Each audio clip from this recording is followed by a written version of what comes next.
ایک ہے انفرادی بندگی، ایک ہے اجتماعی بندگی۔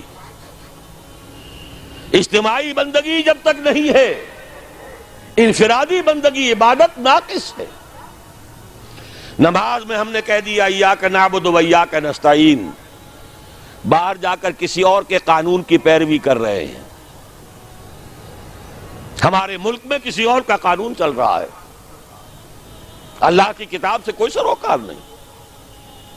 سارا معاشی نظام یا نقد کے سود پر یا زمین کے سود پر،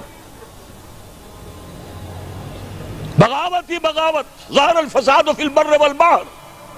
ہاں مسجدوں میں نمازیں پڑھ لو، رمضان میں روزے رکھ لو، انفرادی عبادت تو تمہاری ہو رہی ہے، اجتماعی طور پر تو تم اللہ کے باغی ہو، اللہ کے خلاف تمہارا اعلان جنگ ہے۔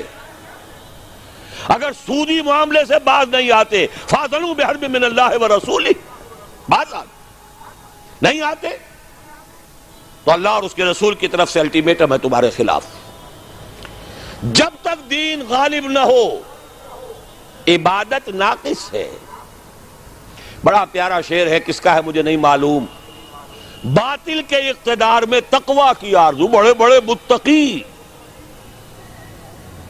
سب زندہ دار، وہ جو اقبال نے کہلوایا ہے ابلیس کی زبان سے، خال خال اس قوم میں اب تک نظر آتے ہیں، وہ کرتے ہیں اشک سحرگاہی سے جو ظالم وضو۔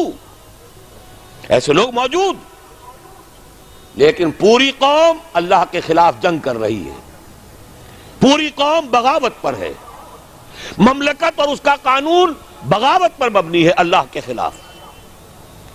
جب تک کہ پورا دین قائم نہ ہو عبادت ناقص ہے۔ یعبدوننی، جب ایسا ہو جائے گا تب میری عبادت کا حق پورا ہوگا۔ لا یشرکون بی شیئا، اور اس وقت پھر وہ میرے ساتھ کسی کو شریک نہیں ٹھہرائیں گے۔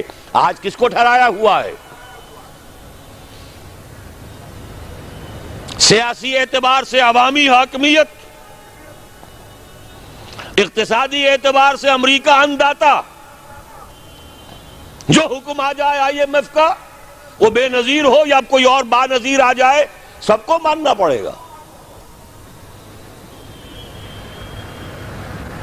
ہم تو در حقیقت نہ معلوم کتنے معبودوں کی بندگی اس وقت کر رہے ہیں۔